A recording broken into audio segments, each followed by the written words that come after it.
ఓం గురుభ్యో నమః. దాసబోధ 16th October 2021, page number 269 and point 6. Continuation కోసం ఒక పాయింట్ ఎన్నికి వెళ్తాను madam.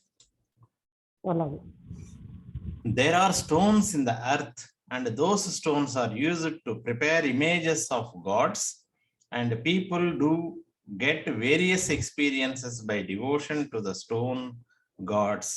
That is a fact. Akkadiki aapam ninna. People also experience that there are various gods and deities presiding over the trees, the woods, the images made of clay, etc. But wind is the basic supporter of all gods. అంటే ప్రజలు ఎంతో మంది దేవతలు deities ఉన్న దేవతలు అంటే చెట్ల మీద, అడవుల్లోని మూర్తులు అంటే అంటే బొమ్మల్లోని అంటే మట్టి బొమ్మల్లోని ఉన్నాయని వాళ్ళు అనుభూతి చెందుతూ ఉంటారు. కానీ గాలి అన్నది అన్నిటికీ కూడా ఆధారం, అందరి దేవతలకి ఆధారం. In various countries or parts of this world, there are many spiritual powers who are called gods, angels, Katyayani, Chamunda, Jakini, and persons as mediums of gods. ఎన్నో దేశాల్లో, ఎన్నో భాగాల్లో, ప్రపంచంలో ఎన్నో భాగాల్లో ఎన్నో ఆధ్యాత్మిక శక్తులు ఉన్నాయి.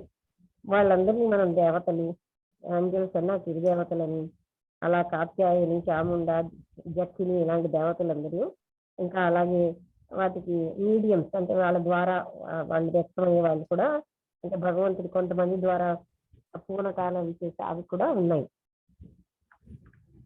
There are masculine names of various gods, and various ghosts or beings have even the name of neuter gender. అంటే అలాగే మగ పేర్లు ఉన్న దేవతలు కూడా ఉన్నారు, అలాగే ఎన్నో దెయ్యాలు కూడా ఉన్నాయి, అంటే మేల్ దెయ్యాలు. అందుకని even the names of neuter gender అంటే తటస్థం, ఏ జెండర్ లేని వాళ్ళు కూడా పేర్లు ఉన్నాయి. The gods, the goddesses, the deities or ghosts are innumerable throughout the world, but Vayu is the structure of all these gods. ఈ దేవతలు అంటే స్త్రీ దేవతలు, పురుష దేవతలు, డైటీస్ అన్న దేవతలే, తర్వాత దెయ్యాలు, అలా ఎన్నో రకాలైనవి ప్రపంచం అంతటా ఉన్నాయి.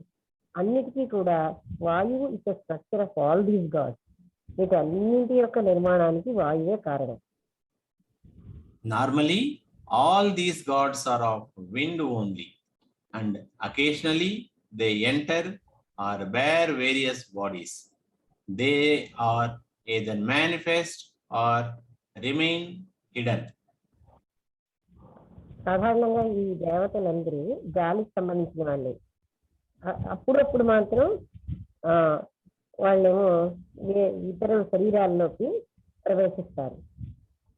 వాళ్ళేమో అందులో మూర్తి భవించడం కానీ లేదా గుప్తంగా ఉండడం కానీ జరుగుతూ ఉంటుంది. These gods function as wind, and the universal light of life is in the wind itself, and the faculty of consciousness, the passions, and various attitudes are surely of the making of wind only. ఈ దేవతలు గాలి రూపంలోనే పనిచేస్తుంటారు. అలాగే విశ్వజనీనమైన కాంతి, జీవకాంతి అనేది కూడా ఆ విండ్లోనే ఉంది, గాలిలోనే. అదే విధంగా ఈ ప్రజ్ఞా కాన్షియస్నెస్ అనేది, తర్వాత భావావేశాలు, ఇవన్నీ కూడా, ఇంకా ఎన్నో రకాలైన ఉద్దేశాలు, ఇవన్నీ విండ్ వల్ల, గాలి వల్లనే, గాలి వల్ల తయారైనవి. The listener should give some deep thought to what is being said. The wind is born out of the sky. It is divided into two forms. శ్రోతలు ఏం చెప్తున్నారో దాని మీద ధ్యానం పెట్టాల్సింది. ఈ గాలి అనేది ఆకాశతత్వం నుంచి ఉద్భవించింది. విండ్కి ఏమో 2 లక్షణాలు ఉన్నాయి. అంటే 2 ఫార్మ్స్ లో ఉంది. అది 2 రకాలుగా విడగొట్టబడింది. One form is the actual wind, which all of us know, and the other part is the universal life force or flame, out of which innumerable images of gods and goddesses are made. ఒకటి దీనికి 2 రకాలుగా ఉందని చెప్పాం కదా. ఒక రూపం ఏంటంటే అది యాక్చువల్ గా గాలి. రెండోది ఏంటి అంటే అంటే ఈ దేవతలందరిలో విందు పనిచేస్తుంది అంటే అక్కడ అర్థం ఏంటంటే అదర్ పార్ట్ కూడా ఉంది. అదేంటంటే విశ్వజనీనమైన జీవం, అది మంట రూపంలో ఫ్లేమ్, అవుట్ ఆఫ్ విచ్ దాని ద్వారానే ఎన్నో రకాలైనటువంటి ఇమేజెస్, తర్వాత దేవతలు, తర్వాత స్త్రీ దేవతలు అందరూ కూడా తయారవుతున్నారు. అంటే ఏంటి, యూనివర్సల్ లైఫ్ ద్వారా. In fact, the wind is having many forms, but we are concerned with these 2 forms only. Now let us think about the fire or light. నిజం చెప్పాలంటే ఈ వాయువు ఎన్నో రూపాల్లో ఉంది, కానీ మనం ఇప్పుడు ఈ 2 వాటితోటి, ఈ 2 రూపాలతోటి సంబంధం కలిగి ఉన్నాం. అది నౌ దాన్ని ఫైర్ ఆర్ లైట్ గానే చూద్దాం. This light has come out of wind, and it is also divided into 2 forms. One is hot and the other is cool. ఇప్పుడు మనము అగ్ని కోసము కాంతి కోసం చూద్దాం అంటున్నారు. ఈ కాంతి అన్నది గాలిలోంచి వచ్చింది. ఇది కూడా 2 రకాలుగా విడదీయబడింది. ఒకటి వేడి, రెండవది చలవ. From the hot type of light, the sun, which is the most brilliant light, as well as the fire, which burns everything, and the electrical manifestation in the clouds are born. ఈ వేడిగా ఉన్నటువంటి కాంతిని సూర్యుడు, light sun, సూర్యుడు అనమాట, which is the most brilliant light, చాలా ప్రకాశవంతమైనటువంటి కాంతి. అలాగే అక్కడ అగ్ని కూడా ఉంది, అది ప్రతిదాన్ని దహనం చేసేస్తుంది. అలాగే ఎలక్ట్రికల్ మేనిఫెస్టేషన్, క్లౌడ్స్ లో మనం ఎలక్ట్రిసిటీ ఎంతో వస్తుంది, 2 క్లౌడ్స్ ఢీకొంటే వచ్చే మెరుపుల్లో ఎలక్ట్రికల్ మేనిఫెస్టేషన్ అంటే విద్యుత్ శక్తి కూడా ఉద్భవిస్తుంది. From the cool type of light, there are water, nectar, the moon, the planets, the stars, and all cold things. Please listen further carefully. ఇప్పుడు చల్లగా ఉన్నటువంటి కాంతిలోంచి ఏంటి ఉన్నాయి, నీరు, తేనె, చంద్రుడు, గ్రహాలు, నక్షత్రాలు, ఇంకా ఎన్నో చల్లటి వస్తువులు. ఇప్పుడు జాగ్రత్తగా వినండి విషయం కాదు. The light has many forms, but we have taken into consideration only 2 of them. Again, water is also divided into 2 types. One is simple water, as we know it, and the other is nectar. కాంతికి ఎన్నో రూపాలు ఉన్నాయి, కానీ ఇక్కడ మనం పరిగణనలోకి 2 విషయాలను తీసుకున్నాం. అలాగే నీరు కూడా 2 రకాలుగా విడగొట్టబడింది. ఒకటేమో సరళమైన నీరు అయితే అది మనకు తెలిసినది, రెండవదేమో నెక్టర్. నెక్టర్ అంటే తేనె. Now about the earth. One part of the earth is the stones and the dust, which are everywhere, and the second part is gold, the magic stone, and various jewels. అలాగే భూమికి సంబంధించినంత వరకు ఒక part ఏంటంటే మనకు తెలిసిన రాళ్ళు, తర్వాత ఇసుక, ధూళి, ఇలాంటివన్నీ.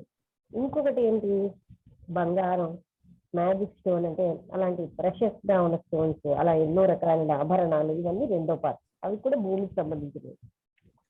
This earth is full of a great number of jewels or great beings, and when we examine properly, we come to know that what is the real jewel and what is false. ఈ భూమి అనేది ఎన్నో రకాలైన ఆభరణాలతో ఉంది. అలాగే ఎందరో మహాత్ములతోని అంటే పెద్ద జీవులతో కూడా. అండ్ దెన్ ఎగ్జామిన్ ప్రాపర్లీ, జాగ్రత్తగా పరిశీలిస్తే మనకి ఏం తెలుస్తుందంటే వాటి ఏదైతే నిజమైనటువంటి ఆభరణం, ఏది కాదు అనేది మనకు తెలుస్తుంది. The question as to whence the human beings are born is yet to be answered. The listeners should keep their attention properly intense. ఇప్పుడు ప్రశ్న ఏంటంటే, ఎప్పుడు ఈ మానవాళి జన్మించింది అన్న పాయింట్ ఇంకా మనం జవాబు చెప్పలేదు. దానికి శ్రోతలు జాగ్రత్తగా వినవలసింది.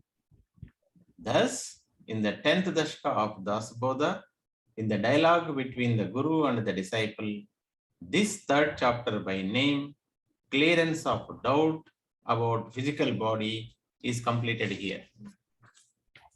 ఈ విధంగా దాసబోధలో 10వ దశకంలో 2వ చాప్టర్ అయిన 3వ చాప్టర్ మేడం, 3rd చాప్టర్ భౌతిక శరీరానికి సంబంధించిన సందేహాలు అనేది అయిపోయినప్పుడు. Chapter 4, the nature of the seed. విత్తనం యొక్క స్వభావం. Shri Ram. Now, if we consider the process of creation, we find that human beings are produced from human bodies and animals are produced out of animal bodies. మనకి ఇప్పుడు ఈ సృష్టి యొక్క క్రమం చూస్తే మనకి ఏం తెలుస్తుందంటే, మానవ శరీరాల నుంచి వస్తే జంతువుల శరీరాల నుంచి వస్తాయని తెలుస్తుంది. The creatures which fly or walk on the face of the earth, wild animals and animals in water, all types of bodies are produced from bodies only. అలాగే ఏ జీవులైతే అంటే ఎగురుతాయో లేదా భూమి మీద నడుస్తున్నాయో అలాంటివి, తర్వాత వైల్డ్ యానిమల్స్ అంటే అడవి జంతువులు, అలాగే అండ్ యానిమల్స్ అదే జల జంతువులు, నీళ్ళల్లో ఉండేవి, ఇవన్నీ కూడా వాటి యొక్క బాడీస్ ఓన్లీ, శరీరాల నుంచే ఉద్భవించాయి. There is no support necessary for actual fact, and the guesswork is not necessary about definite knowledge. We should not go astray even after knowing what is the path. ఇప్పుడు మనకి actual గా ఉన్నటువంటి fact కోసం ఏమి గస్ work లక్కలేదు, ఎదురుగుండా ఉన్న నిజాలకి అవి అవసరం పడలేదు. అంటే డెఫినెట్ గా ఉన్న జ్ఞానం కోసం ఊహలు అవసరం లేదు. We should not go ashtray, అంటే మనం తెలిసిన తర్వాత ఆ మార్గం ఏంటని ఎక్కడో దూరంగా వెళ్ళిపోక్కర్లేదు. Bodies with some defects or freaks of nature are produced only from such crippled bodies only, but no bodies are produced without bodies. ఒక్కసారి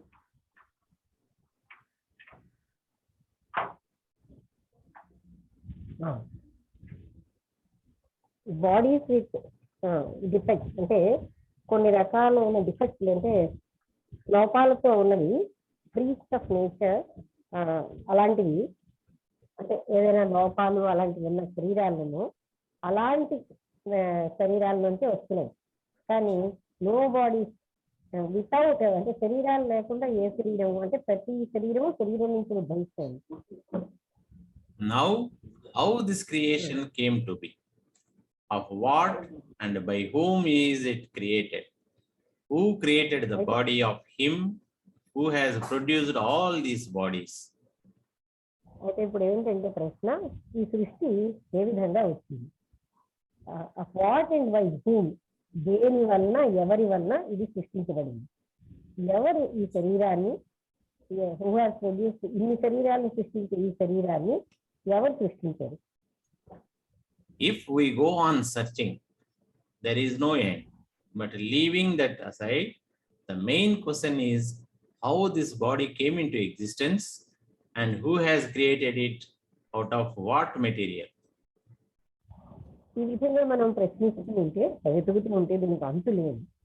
దీన్ని అంతటినీ పక్కన పెట్టి అసలు ముఖ్యమైన ప్రశ్న ఏంటంటే, ఈ శరీరం ఏ విధంగా ఎగ్జిస్టెన్స్ లోకి వచ్చింది, దీన్ని ఎవరు సృష్టించారు, ఏ పదార్థాలతో సృష్టించారు? This was the original query which has remained to be answered. But I request you not to go on doubting when you will come to know this actually. ఇదే అసలైనటువంటి ప్రశ్న, దీనికే మనం ఆన్సర్ జవాబు చెప్పాలి. కానీ నేను మిమ్మల్ని అందరినీ ఏంటి రిక్వెస్ట్ చేస్తున్నానంటే, చెప్పిన దాని మీద మీరు సందేహించండి, తెలిసాక సందేహించండి. The experience is the basic support of any knowledge or statement. But a foolish person does not accept what the sciences and the scriptures have stated after actually experiencing the truths. అనుభవం అన్నదే మూలమైనటువంటి ఆధారం ఏ జ్ఞానానికైనా, లేకపోతే statement అంటే చెప్పిన విషయం. కానీ ఒక మూర్ఖమైన వ్యక్తి దేన్ని కూడా ఆమోదించదు. సైన్సెస్ చెప్పినా, లేకపోతే పురాణ స్క్రిప్చర్స్ అంటే శాస్త్రాలు చెప్పినా, ఆ యాక్చువల్లీ ఎక్స్పీరియన్స్ ఆ సత్యాన్ని ఆయన అనుభవించే వరకు ఒప్పుకోదు. Let us repeat here the process of creation in short. In Brahman, the basic Maya came into being, which is said to consist of 8 parts. There are 5 elements and 3 qualities which are mixed, and this basic Maya is thus 8-fold. ఇప్పుడు మళ్ళీ ఈ సృష్టి యొక్క పద్ధతిని క్లుప్తంగా చూద్దాం. బ్రహ్మ పదార్థం అన్నది ఉంది, అందులోనే మూలమైన మాయ అన్నది ఉన్నది. అందులో 8 భాగాలు ఉన్నాయి. 5 ఏమో పంచభూతాలు, 3 లక్షణాలు. ఇవన్నీ కలగాపులగంగా ఈ బేసిక్ మాయాలో ఉంటాయి. అందుకే 8-fold అంటారు. This basic Maya is wind, and in that wind there is consciousness. That is also called desire. But that desire is not related to Brahman. ఈ మూలమైన మాయలో గాలి అన్నది ఉంది. ఈ గాలిలో ప్రజ్ఞ ఉంది, అది కూడా కోరికే. But that desire is not related to Brahman. ఆ కోరిక మాత్రం బ్రహ్మ పదార్థానికి సంబంధం లేదు. If somebody conceives that the desire is there in Brahman, his statement is proved to be false, because Atman is one total unity beyond words. ఒకవేళ ఎవరైనా ఈ కోరిక బ్రహ్మంలో ఉంది అనే దాన్ని అనుకుంటే, somebody conceives the desire is there in Brahman, అప్పుడు ఈ స్టేట్మెంట్ ఏమో ఈ ప్రూవ్ టు బి ఫాల్స్, అది తప్పని నిరూపించబడుతుంది. ఎందుకంటే ఆత్మన్ అన్నది అక్కడ ఒక టోటల్ యూనిటీ, అంటే పదానికి అతీతమైన ఏకత్వం అది.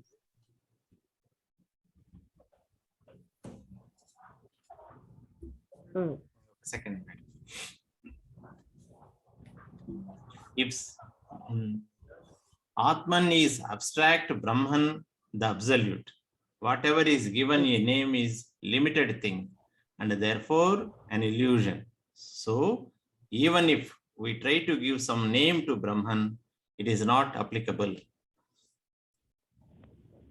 ఆత్మన్ అన్నది ఆ పరమమైన బ్రహ్మ, అంటే అబ్సల్యూట్ పరమమైనటువంటి అంటే సంపూర్ణమైన పరబ్రహ్మ తత్వం. What ever is given a name is a limited. దేనికైనా ఒక పేరు ఇచ్చామంటే అది పరిమితమైనది, అందుకే అది ఒక భ్రాంతి. అందుకని ఏదైనా బ్రహ్మానికి ఏదైనా పేరు ఇవ్వదలుచుకున్నామంటే అది అక్కడ అప్లై అవ్వదు. Even if we apply certain name, it is like throwing a stone in the sky. Even if anybody tries very hard to break the sky, he cannot do so. ఒకవేళ మనం ఏదైనా ఒక పేరు అంటే బ్రహ్మానికి ఇవ్వదలుచుకున్నామంటే ఆకాశంలో రాయి ఇస్తున్నట్టే. ఎవరైనా దానికి అలా ప్రయత్నించారంటే, అంటే ఆకాశాన్ని బ్రేక్ చేయడం ఎంత కష్టమో అదే విధంగా ఆయన ఇవ్వలేదు, అంటే అలాగే చేయలేదు. Similarly, Brahman is without any modification or disturbance. People try to impose the modifications on Brahman, but the modifications end and the pure Brahman remains as it is. అదే విధంగా బ్రహ్మన్ అన్నది ఏ రకమైన మార్పులు, ఏ రకమైన డిస్టర్బెన్స్ లేకుండా ఉంటుంది. ప్రజలు ఎన్నో రకాలైన మార్పుల్ని అక్కడ ఆపాదిస్తూ ఉంటారు బ్రహ్మానికి, కానీ ఈ మార్పులు అన్నవి అంతమైపోతాయి. తర్వాత ప్యూర్ బ్రహ్మన్ మాత్రమే మిగులుతుంది. Now, please listen to some words of experience, know them, and be definite about it. Then only there will be real experience. Please listen అంటే దయచేసి వినండి కొన్ని అనుభవపూర్వకమైనటువంటి విషయాలు. సమ్ వర్డ్స్ ఆఫ్ ఎక్స్పీరియన్స్ అంటే కొన్ని అనుభవంతో ఉన్న పదాలు, మాటలు వినండి. తర్వాత know them and be definite about it, తెలుసుకుని నిశ్చయంగా ఉండండి, అప్పుడు మాత్రమే నిజమైన అనుభూతి ఉంటుంది. Now, know that Maya is Vayu or wind, in which the knower is God, and he is called the God and the Lord of the world. ఇప్పుడు ఏం తెలుసుకోవాలంటే మాయ అన్నదే వాయువు లేదా గాలి. అంటే గాలికి రెండు రకాల తత్వాలు ఉన్నాయి కదా, అందులో తెలుసుకునేవాడే ఆ పరమాత్ముడు. అండ్ హీ అంటే ఆయననే భగవంతుడు అని అంటున్నాం. అండ్ అవి మొత్తం ఈ జగత్తంతటికి ప్రభు అని కూడా అంటాం. The same God was later on experienced as manifestation of three qualities, and his triple manifestation is called the Brahma, the Vishnu, and the Mahesh. అదే ఒకే ఒక భగవంతుడు మూడు రకాలుగా రూపం దాల్చున్నాడు, అంటే మూడు రకాల లక్షణాలతో. ఆయన యొక్క మూడు రకాలైనటువంటి రూపాలు బ్రహ్మ, విష్ణు, మహేశ్వరుడు. The Sattva, Rajas, and Tamas are the principal qualities about which we have already given description in that order. ఈ సత్వ, రజస్, తమాలు అనేవి ఈ ముఖ్యమైనటువంటి లక్షణాలు. వాటి కోసం మనం ఇంతకు ముందనే వివరణగా తెలుసుకున్నాం ఆ ఆర్డర్లో. We said that the knower is the Lord Vishnu, while Brahma is having dual quality of knowing and not knowing, and Mahesh, who has 5 faces, is the not knower or is only simple minded. మనం ఏం తెలుసుకున్నాం అంటే తెలుసుకునేవాడు lord Vishnu, అంటే the knower is the lord Vishnu. Brahma అనేవాడు రెండు రకాలైన లక్షణాలతో ఉంటాడు, నోయింగ్, నాట్ నోయింగ్, తెలియడం, తెలియకపోవడం అని. అండ్ మహేష్ అని అతను ఆయనకి 5 ముఖాలు ఉంటాయి. ఈ not knower are is only simple minded, ఆయన తెలియకపోవడం అయినా ఉంటుంది, లేక సింపుల్ మైండెడ్ గానైనా ఉంటాడు. The 3 qualities are mixed up with one another. How can they be separated now? But there is some inequality in their proportion which needs description. ఈ మూడు లక్షణాలు కూడా కలిసిపోయి ఉన్నాయి ఒకదానితో ఒకటి. వాటిని ఏ విధంగా మనం వేరు చేయగలం? అయితే ఇంట్లో కొన్ని అసమానతలు వాటి యొక్క అంటే ప్రపోర్షన్ లో, అంటే కలవడంలో ఎక్కువ తక్కువతో కలుస్తాయి అన్నమాట. వాటికి వివరణ అవసరం. In the cosmic wind, the Lord Vishnu was the nature of the wind only. But since he assumes a body, he has 4 orbs. అంటే ఈ విశ్వజనీనమైన ఈ వాయువులో విష్ణు స్వభావం అన్నది గాలి స్వభావం. Since he assumes a body, ఆయనకు ఒక శరీరం ఉండబట్టి ఆయనకి 4 భుజాలు ఉన్నాయి. Similarly, Brahma and Mahesh also take up a form, a body, and they become visible as well as invisible as an instant. అంటే అదే విధంగా బ్రహ్మ, మహేశ్వరుడు కూడా వాళ్ళకి ఒక రూపాలు ఉన్నాయి, వాళ్ళ రూపాలు ఉన్నాయి, ఒక శరీరం ఉంది. వాళ్ళు ఒకసారి దృశ్యంగా, అదే విధంగా అదృశ్యంగా కూడా ఒక క్షణంలోనే ఉండగలరు. Now in this world also there are yogis who appear or disappear. If men can thus be visible or invisible, why not the gods who are very powerful? ఈ ఈ భూమి మీద కూడా ఈ ప్రపంచంలో కూడా కొంతమంది యోగులు దృశ్యంగాను అదృశ్యంగాను ఉండగలుగుతున్నారు. ఒకవేళ మనుషులే అలా ఉండగలిగితే దృశ్యంగా అదృశ్యంగా దేవతలు ఎందుకు ఉండలేరు? వాళ్ళు ఇంకా పవర్ఫుల్ కదా. Gods, deities, etc. have more power than human beings, and similarly, the demons have got more powers. దేవతలు ఎక్కువ శక్తి ఉంటుంది మానవుల కంటే. అదే విధంగా దెయ్యాలు కూడా ఎక్కువ శక్తి కలిగి ఉంటాయి. For example, the ghosts of the category of joting are made up of wind only. They walk with the breeze, making similar noise, and sometimes we see a phenomena of dry dates and pieces of coconut being thrown out of the air without visible cause. ఉదాహరణగా అంటే జోటింగ్ అనే కేటగిరీకి చెందినటువంటి దెయ్యాలు గాలితోటి తయారవుతాయి. వాళ్ళు అవి నడుస్తాయి గాలితోటి, గాలి లాంటి శబ్దమే చేస్తాయి. ఒక్కొక్కప్పుడు ఒక రకమైనటువంటి డ్రై డేట్స్ అంటే ఎండినవి పళ్ళు అవిను ముక్కలు కోకోనట్ ముక్కలు కూడా బయటకు విసిరివేయబడతాయి ఏ కారణం లేకుండా. అంటే తెలిసే కారణం లేకుండా అవి ఎదురుతూ వస్తూ ఉంటాయి వాళ్ళ దగ్గర. If you cynically deny everything, it has no meaning, because many people have experienced this. People all over the world know this by their own experience.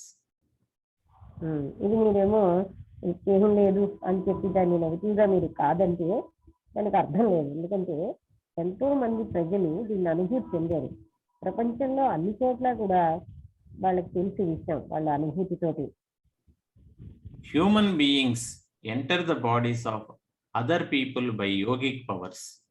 Then why the Paramatman, the Lord of the world, cannot do so? మానవులేమో yogic powers తోటి ఇతర శరీరాల్లో ప్రవేశిస్తున్నారు, పరకాయ ప్రవేశిస్తున్నారు.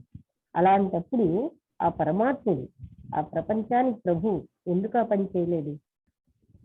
Therefore, please know that the three gods, Brahma, Vishnu, and Mahesh, are primarily of the nature of wind, and their progeny of sons and grandsons, etc., which was possible when they took incarnations.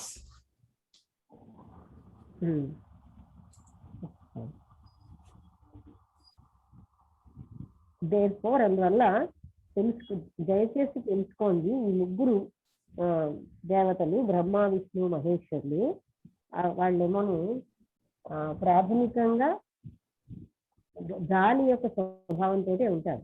వాళ్ళ నుంచి వచ్చినటువంటి పుత్రులు తర్వాత grand Sons మొదలైన వాళ్ళందరూ వాళ్ళు అదే టుక్ incarnation అంటే వాళ్ళు కూడా అవతారాలు దాచినప్పుడు అదే స్వభావంతో ఉంటారు. Which was possible when they took incarnation. అది Gods willed in their mind that there should be women, and immediately they were present. But gods have not created all the people through them.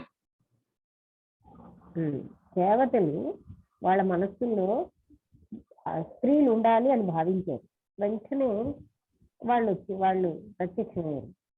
అలాగే ఈ దేవతలు అందరి ప్రజల్ని ఆ రకంగా సృష్టించలేదు, వాళ్ళ నుంచే సృష్టించలేదు. By the will of Hari and Hara, etc., sons were born. They came into being only by the will. Hari హరుల యొక్క సంకల్పంతో కొడుకులు పుట్టారు. వాళ్ళేమో వాళ్ళ ఇచ్ఛాశక్తితోటే వచ్చారు. Later on, Brahma thought and willed by which the world came into being, and the various living beings were also created. తర్వాత బ్రహ్మ ఆలోచించాడు, తన విల్లుతోటే ఈ మొత్తం ఈ జగత్తుని సృష్టించేది, అంటే తన ఇచ్ఛాశక్తి. అదే విధంగా ఎన్నో రకాల జీవులు కూడా సృష్టించబడ్డాయి. ఒక్కసారి ఏంటండి 30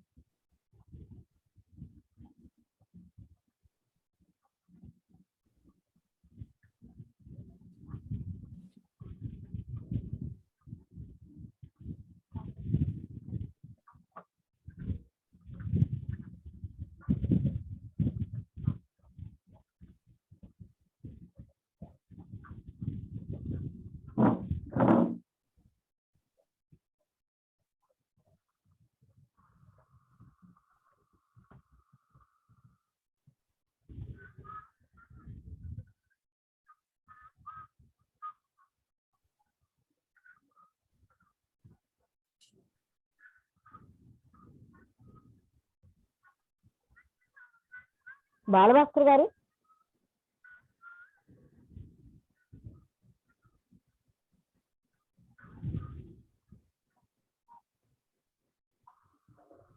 ఎక్కడున్నారు? ఓకే ఓకే చదవండి. Okay, madam. He conceived in his mind the various species and these were born. Every category contained the male and female bodies. There were animals and birds being born in eggs or in womb.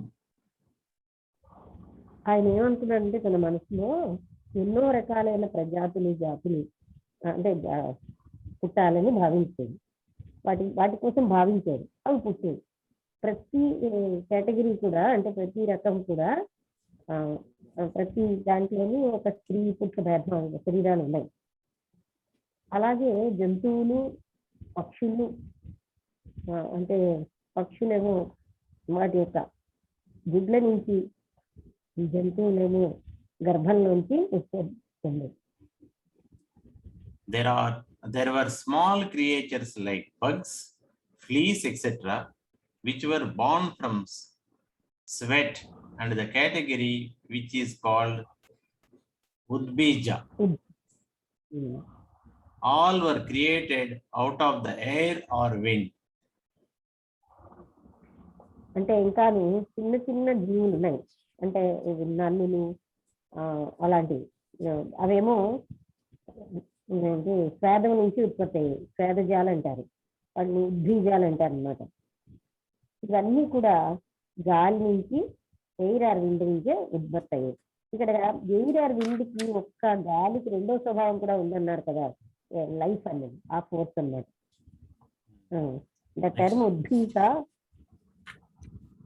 The term Udbija is commonly used for minerals and vegetables, but Swami says that the term pertains to creatures born out of wind. సాధారణంగా ఈ ఉద్భీజమేమోని ఖనిజాలకి కూరగాయలకి వాడతారు, కానీ ఇక్కడ సమర్థ రామదాసు గారు వీటినేమో గాలిలోంచి ఉత్పత్తి అయిన జీవులకి వాడారు అని. ఇవాళకి అయిపోయి ఇక్కడికి ఆపేద్దామండి. ఓకే మేడం, టైం కూడా అయిపోవచ్చు. ఎందుకంటే ఇంకో ఆయన వచ్చారు, రాత్రి మళ్ళీ అని వెళ్ళిపోతారు. Okay madam, thank you. ఇస్తారు. Good night. Good night.